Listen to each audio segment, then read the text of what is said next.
Hare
सर्व सुकृताचे फळ मी लाहीन, क्षेम मी देईन पांडुरंगा.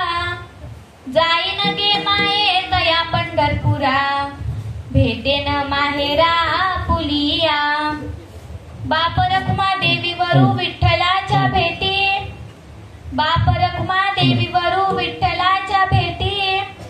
आपुले सेवेसाठी करून ठेला, जाईन गे माये तया पंढरपुरा, भेटेन माहेरा पुलिया. पांडुरंगा करू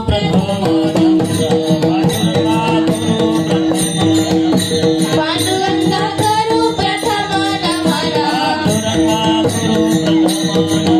दुसरे चरण संतांचिया, दुसरे चरण संतांची. त्यांच्या कृपा गाणे कथेचा विस्तारू, त्यांच्या कृपा गाणे कथेचा विस्तारू, त्यांच्या कृपा गाणे कथेचा विस्तारू. बाबाजी सद्गुरु दास तुका, बाबाजी सद्गुरु दास तुका, सद्गुरु दास तुका. पांडुरंगा करू प्रथम नमन, दुसरे चरण संतांचिया.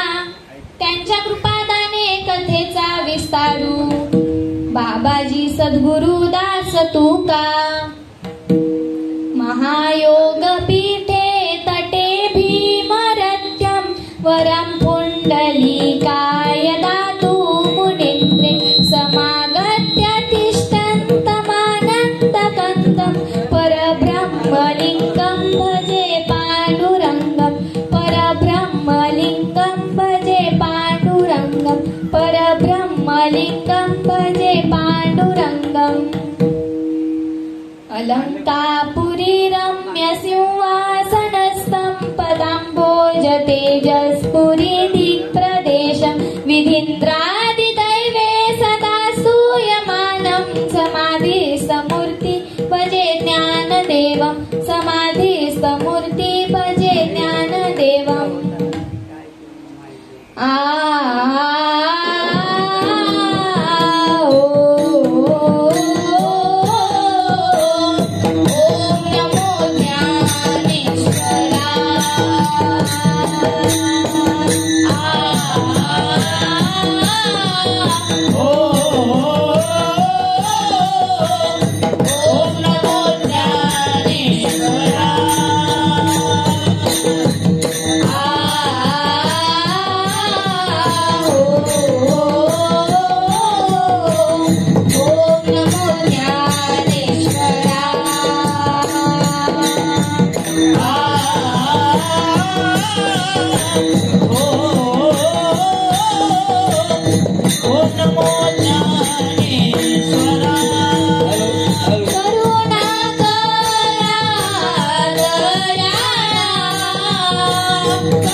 करुणा करावया तुमचा अनुग्रह लादलो पावन झालो चराचरी नमो सद्गुरु तुकया ज्ञान दीपा नमो सद्गुरु सच्चिदानंद रूपा नमो सद्गुरु भक्त कल्याण मूर्ती नमो सद्गुरु भास्करा पूर्ण कीर्ती जयांच्या केलिया स्मरण होय सकल विद्येचे अधिकरण तेची वंदू श्री चरण श्री गुरूंचे ते नमस्कारुनी आता अवघाची संसार सुखाचा करीन आनंदे भरीन तिन्ही लोका जाईन गे माये तया पंढरपुरा भेटेन माहेरा आपुलिया विठ्ठल विठ्ठल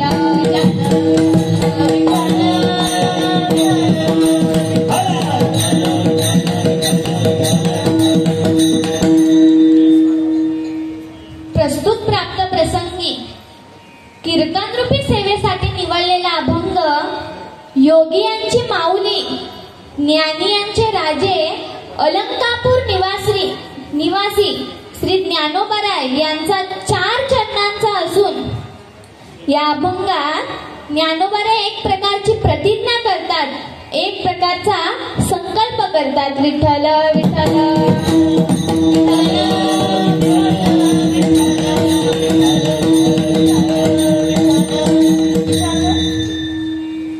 महाराष्ट्राचे आराध्य दैवत राजाधिराज पांडुरंग परमात्मा आळंदी वल्लभ महावैष्णव ज्ञानेश्वर माऊली बुद्धीचा दाता श्री गणेश कलेची व विद्येची माता सरस्वती माझे गुरुवर्य माझे आई वडील तसेच माझ्या या कीर्तनात माझ्यापेक्षा ज्ञानाने मानाने वयाने श्रेष्ठ ज्येष्ठ कीर्तनकार प्रवचनकार तसेच माझ्या या कीर्तनाला साथ देणारे मृदुंगमणी टाळकरी विनेकरी गायनाचार्य तसेच तुम्ही श्रोते मंडळी तुम्हा सर्वांना वंदन करते विठ्ठल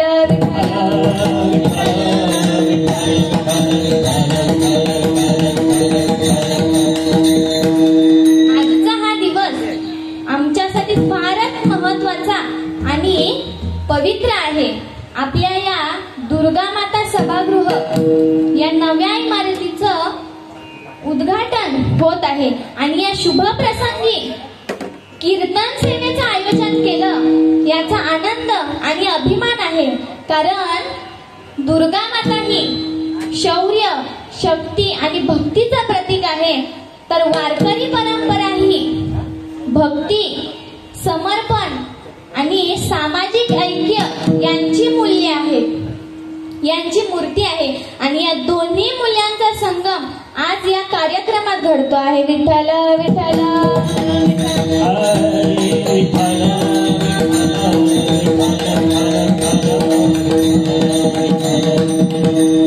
सभागृह म्हणजे केवळ कार्यक्रम घडवायचं ठिकाण नव्हे तर ते विचारांचं कुंभ असते म्हणून आजच्या उद्घाटनाची सुरुवात ही कीर्तनाने केली कारण कीर्तन हेच आपल्याला आपली ओळख करून देणार आहे संत तुकाराम महाराज म्हणतात आळवावे वामनराया बोलावा पांडुरंग आणि याच पांडुरंगाच्या नामस्मरणात करावे कीर्तन मुक्ती गावे हरीचे गुण मुक्ती गावे हरीचे गुण मुक्ती गावे हरीचे गुण मुक्ती गावे हरीचे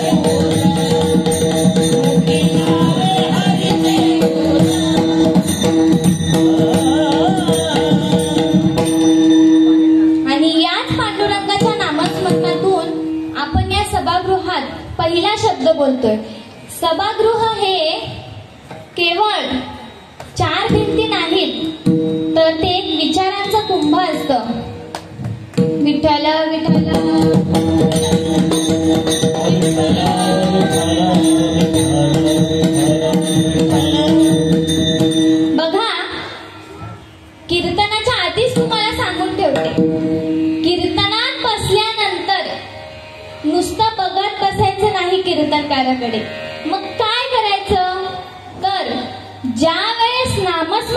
केले जाईल त्यावेळेस हाताने टाळी आणि मुखाने नामस्मरण करायचे. बोला पुंडलिक वरदे हरी विठ्ठल श्री ज्ञानदेव पंढरीनाथ भगवान की जय. जशी ज्ञानोबरायांनी प्रतिज्ञा केली तशी पुराणामध्ये अनेकांनी प्रतिज्ञा केल्या. काही जणांच्या प्रतिज्ञा पूर्ण झाल्या तर काही जणांच्या प्रतिज्ञा अपूर्णच राहिल्या. कारण प्रतिज्ञा या दोन प्रकारच्या असतात, सत प्रतिज्ञा आणि असत प्रतिज्ञा. निस्वार्थीपणाने केलेली प्रतिज्ञा ही सत प्रतिज्ञा असते आणि स्वार्थाने केलेली प्रतिज्ञा ही असत प्रतिज्ञा असते. सत प्रतिज्ञा पूर्ण होते परंतु असत प्रतिज्ञा पूर्ण होईल हे सांगता येत नाही. सत प्रतिज्ञा पूर्ण होते कारण त्या संकल्पाला देव स्वतः सहकार्य करतो. सत्य संकल्पाचा दाता नारायण सर्व करी पूर्ण मनोरथ. तो संकल्प पांडुरंग परमात्मा स्वतः पूर्ण करून घेतो. दृष्टवृत्तीने केलेला संकल्प किंवा प्रतिज्ञा कधीच पूर्ण होत नाही. स्वार्थाने केलेली प्रतिज्ञा किंवा संकल्प कधीच पूर्ण होत नाही. बघा, रावणाने 5 प्रतिज्ञा केल्या होत्या. आता हा रावण कोण ते आपल्याला सगळ्यांनाच माहिती आहे. रावणाने 5 प्रतिज्ञा केल्या होत्या. 80,000 बायका. आजच्या काळात एक तरी बायको पोचवत आहे का? रावणाच्या 80,000 बायका होत्या. इंद्रजितासारखा मुलगा, 1,00,000 नातू, 1,25,00,000 पंतू, कुंभकर्णासारखा भाऊ, तो लंकेचा राजा आहे. अशा ऐश्वर्यवान रावणाकडे किती ऐश्वर्य होते? सोनियाची पुरी, समुद्राचा वेडा, समुदाय गाडा राक्षसांचा. अशा ऐश्वर्य संपन्न असलेल्या रावणाने 5 प्रतिज्ञा केल्या होत्या. पहिली प्रतिज्ञा, सगळे देव बंदिशाळेत टाकायचे. प्रतिज्ञा पूर्ण झाली. चंद्र, इंद्राच्या 9 ग्रहाच्या पायऱ्या, सटवाई पाय दाबायला, खंडोबा दाढी करायला आणि लक्ष्मी पाणी भरायला. रावणाची पहिली प्रतिज्ञा पूर्ण झाली. रावणाची दुसरी प्रतिज्ञा होती की सगळी लंका सोन्याची करायची. प्रतिज्ञा पूर्ण झाली. कोटी घरे जेथे काशा आणि तांब्याची, शुद्ध कांचनाची सप्तकोटी. रावणाच्या लंकेत 7 कोटी घरं सोन्याची होती. आजचा सोन्याचा भाव काय आहे? 77,000. मग 77,000 गुणिले 7 कोटी. आता गणित करू नका, घरी जाऊन करा. विठ्ठल विठ्ठल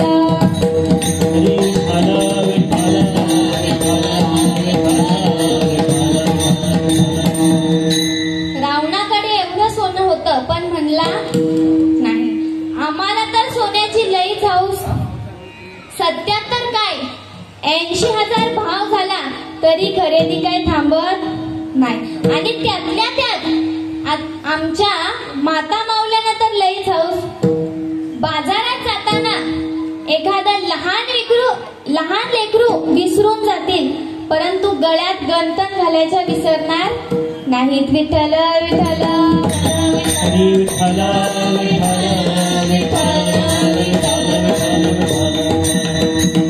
सर्व लंका सोन्याची करायची ही रावणाची दुसरी प्रतिज्ञा पूर्ण झाली. रावणाची तिसरी प्रतिज्ञा होती की सोन्याला सुगंधी करायचे. देव म्हणाले, सोन्याला सुगंध नसताना जर एवढा भाव आहे तर सोन्याला सुगंधी केलं तर 5 लाख तोला होईल. म्हणून ही प्रतिज्ञा अपूर्णच राहिली. रावणाची चौथी प्रतिज्ञा होती की पृथ्वीवरून स्वर्गास शिडी लावायची, पायऱ्या बनवायच्या. म्हणून ही पण प्रतिज्ञा अपूर्णच राहिली. रावणाची 5वी आणि शेवटची प्रतिज्ञा होती समुद्राचे पाणी गोड करायचे. ही पण प्रतिज्ञा अपूर्णच राहिली. अशा प्रकारे रावणाने 5 केल्या. यातल्या 2 प्रतिज्ञा पूर्ण झाल्या आणि 3 प्रतिज्ञा अपूर्णच राहिल्या. विठ्ठल विठ्ठल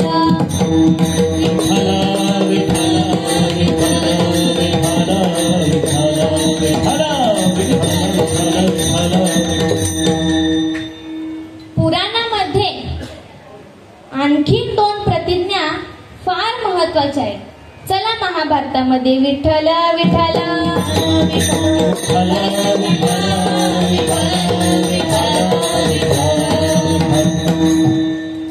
भीष्माचार्यांची प्रतिज्ञा.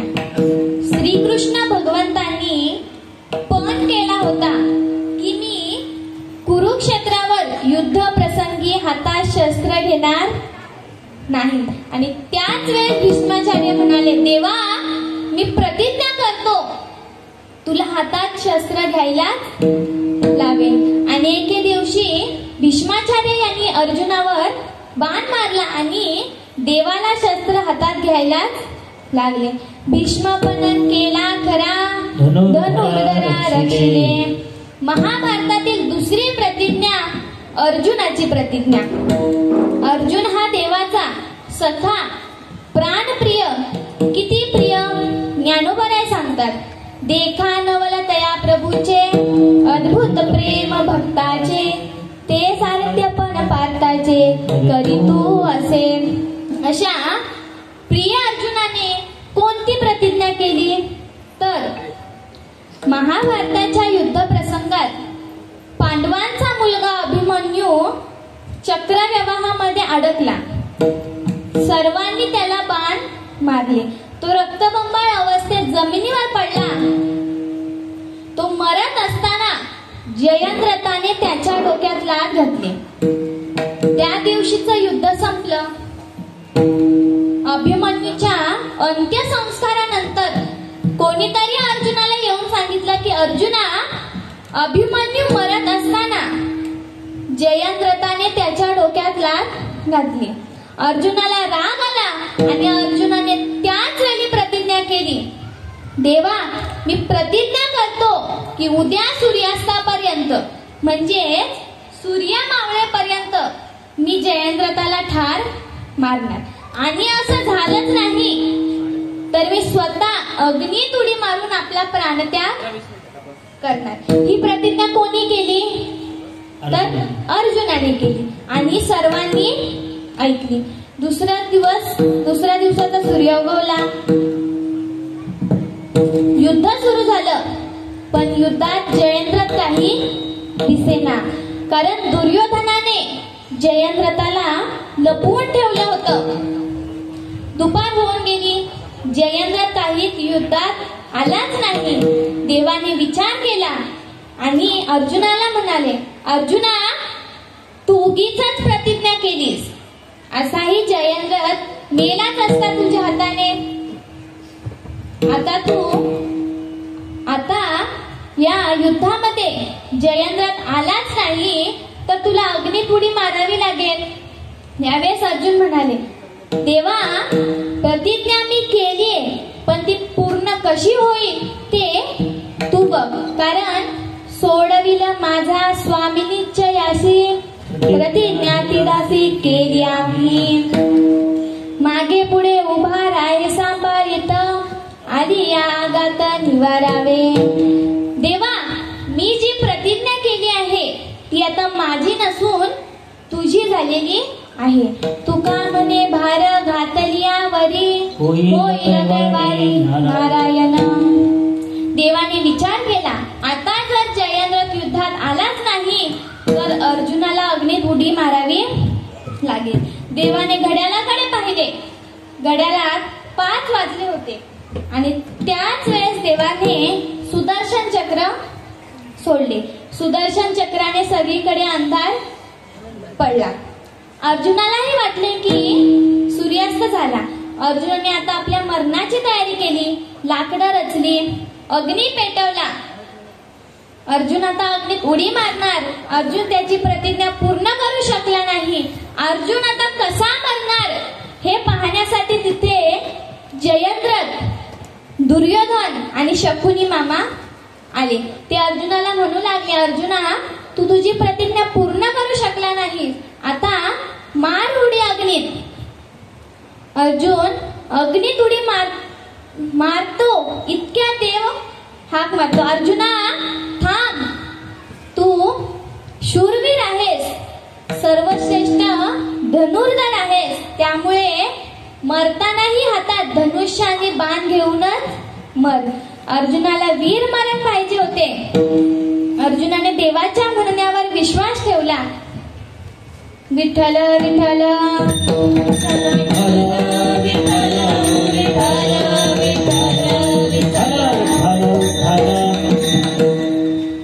अर्जुनाने धनुष्याला बाण लावला. अग्निभोवती एक प्रदक्षिणा पूर्ण केली. इतक्यात देवाने सुदर्शन चक्राकडे पाहिले. मावळतीला चाललेला सूर्य देवाला दिसला. देवाने अर्जुनाला हाक मारली, अर्जुना तो बघ सूर्य आणि हा जयद्रथ. अर्जुनाने तसाच बाण वळवला आणि जयद्रथाचं मुंडकं उडवलं. अर्जुनाची प्रतिज्ञा पूर्ण झाली. सूर्यास्त झाला आणि जयद्रथ ठार मारला गेला. विठ्ठल विठ्ठल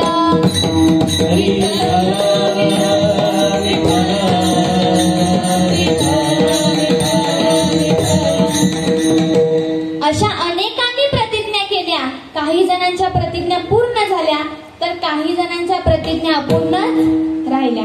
अलीकडच्या काळात पाहायला गेलं तर नामदेव रायांनी 100 कोटी अभंग लिहिण्याची प्रतिज्ञा केली होती. छत्रपती शिवाजी महाराजांनी रायरेश्वराच्या मंदिरात स्वराज्य स्थापनेची प्रतिज्ञा केली होती. अशा अनेक प्रतिज्ञा आपल्याला पुराणामध्ये इतिहासात पाहायला मिळतात. तशीच ज्ञानोबारायास प्रतिज्ञा करतात अभंगाच्या पहिल्याच्या. अवघाची संसार सुखाचा करीन, अवघाची संसार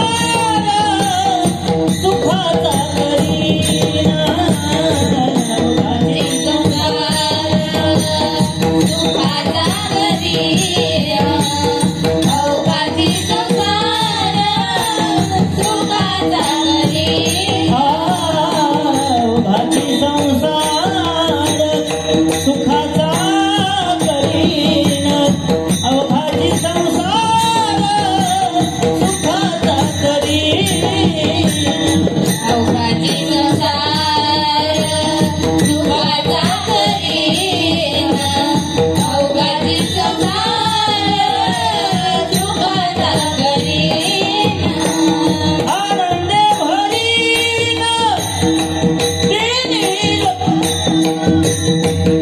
तेने लोका, आनंद भरीन तेने लोका, तेने लोका, जाईन गे माये दया पंढरपुरा, जाईन गे माये दया पंढरपुरा, जाईन गे माये दया पंढरपुरा, जाईन गे माये दया पंढरपुरा, जाईन गे माये दया पंढरपुरा, जाईन गे माये दया पंढरपुरा, जाईन गे माये दया पंढरपुरा, जाईन गे माये दया पंढरपुरा.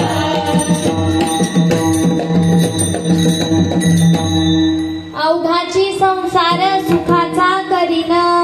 माय बापांनो, नेहमी लक्षात ठेवा की केलेली प्रतिज्ञा आणि ज्याने प्रतिज्ञा केली आहे या दोन गोष्टी फार महत्वाच्या आहेत.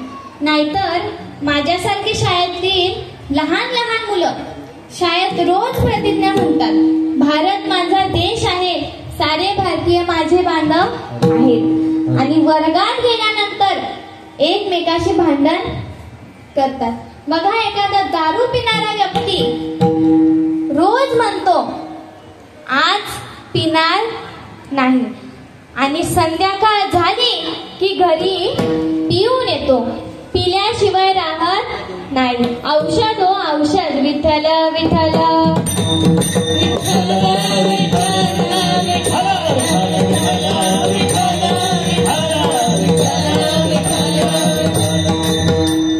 बघा, एका वयोवृद्ध नवरा बायकोचे भांडण झाले. नवरा रागाने बायकोला म्हणाला, आता काहीही झालं, कितीही काही झालं तरी तुझं तोंड बघणार नाही. रागारागाने घरातून निघतो. मोठी सुनबाई धावत येते, मामांजी अहो असं रागारागाने कुठं जाऊ नका. म्हातारा काय ऐकत नाही.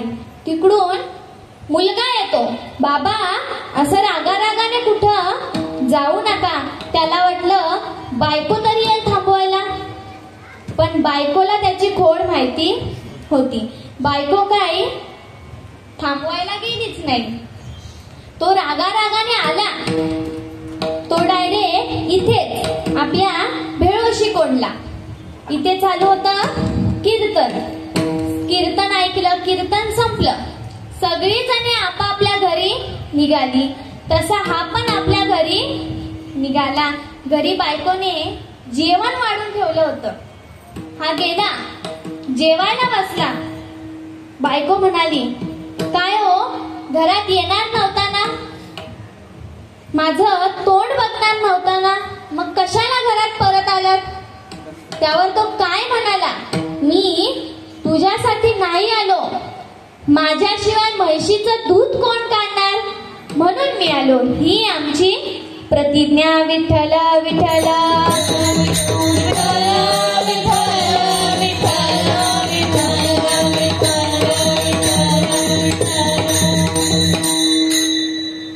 सामान्य माणसाच्या प्रतिज्ञा अशा अशाश्वत असतात, पण आज ज्यांनी प्रतिज्ञा केली तेही सामान्य नाहीत आणि त्यांची प्रतिज्ञाही सामान्य नाही. कारण सर्व संतांनी ज्ञानोबरांचा महिमा सांगितला आहे. तुकाराम महाराज म्हणतात, जयाचे द्वारी सोन्याचा पिंपळ, अंगी ऐसे बळ रेडा बोले, करील ते काय नोहे महाराज, परी पाहे बीज शुद्ध अंगी.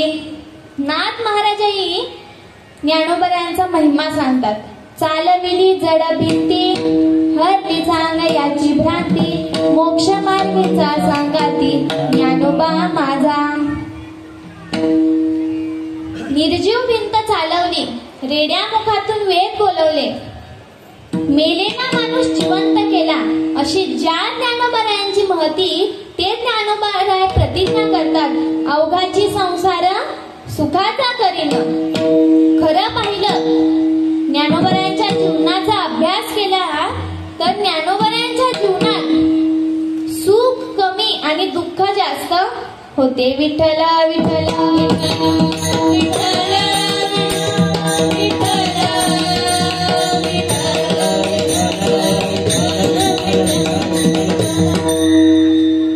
निवृत्तीनाथ ज्ञानोबराय, सोपान काका आणि माझी लाडकी लहान मुक्ताबाई, ही 4 भावंड अगदी लहान असतानाच आई वडिलांना देहांत प्रायश्चित्त घ्यावं लागलं. आई वडिलांची अशी इच्छा होती की आम्ही मेल्यानंतर तरी गावातील कर्मठ माणसे आमच्या मुलांना आपलं म्हणतील, समाजात घेतील. परंतु विठ्ठलपंत आणि मातोश्री गेल्यानंतर गावातील कर्मठ माणसे त्यांना संन्यासाची मुलं म्हणून त्यांचा तिरस्कार करू लागली. खायला कोणी अन्न देईना म्हणून ज्ञानोबराय भिक्षा मागू लागले. एके दिवशी काय झालं, ज्ञानोबराय भिक्षा मागत असताना एका नराधमाने ज्ञानोबरायांची झोळी घेतली. झोळीत एक पीठ जमिनीवर टाकलं आणि जमिनीवरची माती ज्ञानोबरायांच्या झोळीत टाकली. ज्ञानोबरायांना राग आला. तो नराधम म्हणाला, अन्न खायचा अधिकार तुम्हाला नाहीये, माती खा माती. ज्ञानोबरायांना राग आला. ज्ञानोबराय ताड चालत घरी आले. लहानशी मुक्ताबाई अंगणात खेळत होती. ज्ञानोबराय रागारागाने आले, झोपडीत गेले आणि झोपडीचं दार लावून घेतलं. मुक्ताबाई संकोचित झाली आणि दबक्या आवाजात ज्ञानोबारायांना हाक मारू लागली. ज्ञानदा, ए ज्ञानदा. मुक्ताबाईचा आवाज ऐकून ज्ञानोबाराय हुंदके देत रडू लागले. मुक्ताबाईने हुंदक्यांचा आवाज ऐकला. एवढ्याशा लहान मुक्ताईला समजलं की दादाला कोणीतरी काहीतरी बोललंय. मुक्ताई म्हणाली, दादा काय झालंय ते मला सांग. आता निवृत्ती दादा आणि सोपान काका येतीलच. कोणी तुला काही बोललं का? कोणी संन्यासाची पोरं असं बोललं का? खायला कोणी अन्न दिलं नाही का? मुक्ताईचा आवाज ऐकून ज्ञानोबाराय हुंदके देऊन रडू लागले. मुक्ताई ज्ञानोबारायांना समजावत असताना मुक्ताईने ताटीचे अभंग लिहिले. त्यात मुक्ताई असं म्हणते, योगी पावन मनाचा, योगी पावन मनाचा, योगी पावन मनाचा, योगी पावन मनाचा, योगी पावन मनाचा, योगी पावन मनाचा, योगी पावन मनाचा, योगी पावन मनाचा. असा हे अपराध जनाचा, साहे अपराध जनाचा, साहे अपराध जनाचा, साहे अपराध जनाचा, योगी पावन मनाचा, योगी पावन मनाचा, योगी पावन मनाचा, योगी पावन मनाचा, पावन मनाचा, पावन मनाचा. मुक्ताबाई म्हणते, दादा तू योगी आहेस आणि सामान्य जनाचा अपराध हा योग्याने सहन केलाच पाहिजे. दादा संत होणं सोपं नाही. संत व्हायचे असेल तर दया आणि क्षमा हे गुण अंगी असावेत. दया क्षमा संत तोची जगी, दया क्षमा ज्याचे अंगी, नित्य कल्पना मागे सारा, ताटी उघडा ज्ञानेश्वरा. ज्ञानोबारायांनी झोपडीचे दार उघडले आणि घडलेला सगळा प्रसंग मुक्ताईला सांगितला. दोघे बहीण भाऊ कवटाळून मिठी मारत एकमेकाला समजावू लागले. इतक्यात निवृत्तीनाथ आणि सोपान काका आले. निवृत्तीनाथांनी मांड्यांचं पीठ आणलं होतं. मुक्ताई म्हणाली, दादा मी मांडे करते. मुक्ताईने मांडे करण्यासाठी मांड्याचं पीठ भिजवलं. इतक्यात सोपान काका म्हणाले, मुक्ताई तू मांड्याचं पीठ भिजवलंय पण आपल्याकडे मांडे भाजायला खापर नाहीये. यावेळेस ज्ञानोबारायांनी योगाग्नी प्रज्वलित केला आणि मुक्ताईने ज्ञानोबारायांच्या पाठीवर मांडे भाजले. इतका दुःख ज्ञानोबारायांच्या जीवनात आणि ते ज्ञानोबाराय प्रतिज्ञा करतात, अवघाची संसार सुखाचा करीन विठ्ठल विठ्ठल.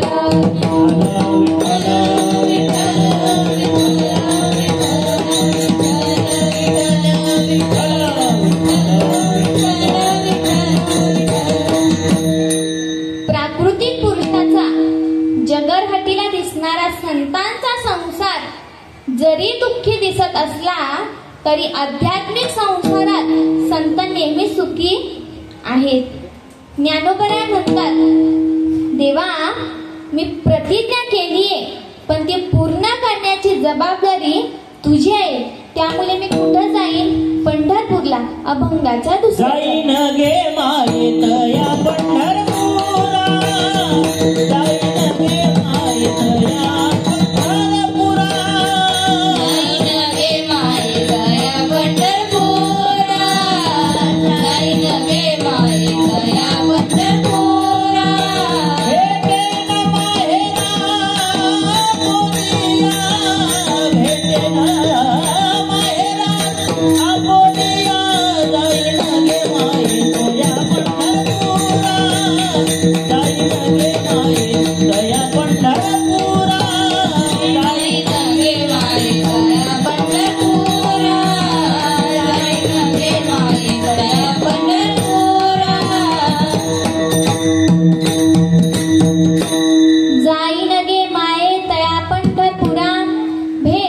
माहेरा आपुलिया. माऊली संसार सुखाचा करण्यासाठी पंढरपूरला जाणार आहे, कारण पंढरपूर हे सर्व संतांचे माहेर आहे. माहेर संतांचे नाम या स्वामी केशवाचे. बरवे बरवे पंढरपूर विठुरायाचे नगर. माऊली म्हणतात संसारातील दुःख दूर व्हावे आणि अवघाची संसार सुखाचा व्हावा असे जर वाटत असेल तर पंढरपूरला जावं. बघा, जशा आमच्या माता माऊल्या सासरी काम करून दमतात, कंटाळतात आणि मग 2-4 दिवस माहेरला जातात. तिथं गेल्यानंतर आई वडील असतात, आनंद मिळतो, सुख मिळतं. एरवी संसारात दुःखच आहे. दुःख बांधवडी आहे हा संसार, सुखाचा विचार नाही कोठे. माऊली ज्ञानेश्वरीत म्हणतात मृत्यूलोकी सुखाची कहाणी ऐकिजे कवनाचे श्रवणी.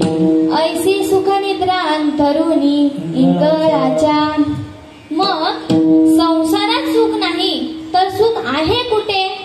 पंढरपुरात आहे, कारण सुखाचा सागर पंढरपुरात उभा आहे. सुखरूप ऐसा दुजा कोण सांगा, माझ्या पांडुरंगा सारखा तो. बाप रखुमा देवीवरू विठ्ठलाच्या भेटी, आपुल्या सेवेसाठी करून ठेला.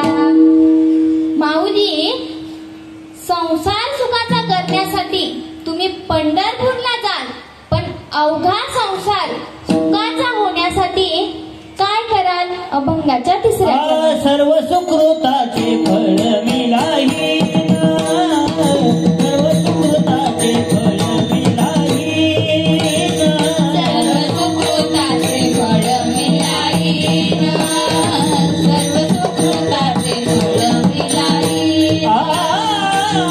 सर्व सुकृताचे फळ मिळाली,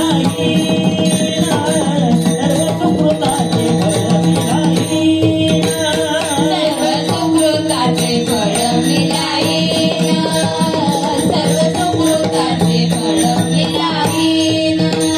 क्षेम मी देईन पांडुरंग, क्षेम मी देईन पांडुरंग, जाईन गे मायेतया पंढरपूर, जाईन गे मायेतया पंढरपूर, जाईन रे माये दया पंढरपुरा, जाईन रे माये दया पंढरपुरा.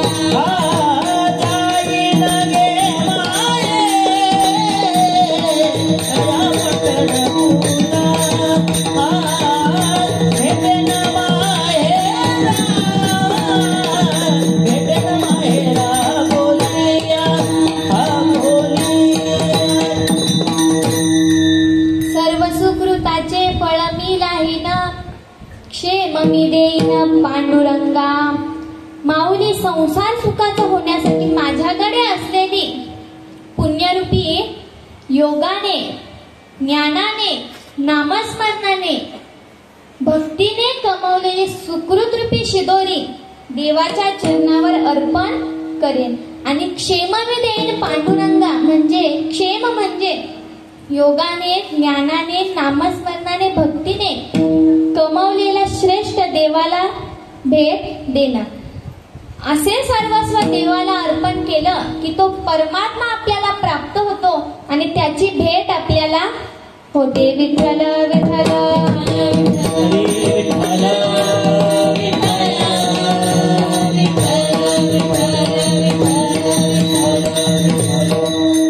हा सन्मार्ग, हा आत्मउद्धाराचा मार्ग संतांनी तुमच्या आमच्यासाठी करून ठेवला. अभंगाच्या शेवटच्या चरणात बाप रखुमा देवीवरू विठ्ठलाच्या भेटी, बाप रखुमा देवीवरू विठ्ठलाच्या भेटी.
विठ्ठलाच्या भेटी आपले सेवेसाठी करून ठेला. अशा प्रकारे ज्ञानोबरायांची अवघा संसार सुखाचा करण्याची प्रतिज्ञा ही पूर्ण झाली. आपण जर या संतांच्या मार्गाने गेलात तर आपलाही संसार सुखाचा होईल. त्यासाठी काय करावं तर काही सायास करू नका. सात्विक राहा, खरे बोला, आई वडिलांची सेवा करा आणि नामस्मरण करा. सर्वांनी हात वरती करा. टाळी वाजवायच्या. विठोबा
या सभागृहाचा एकोप्याने प्रेमाने ग्रामस्थ मंडळ भेळोशी कोण यांनी या जागेचा वापर करावा.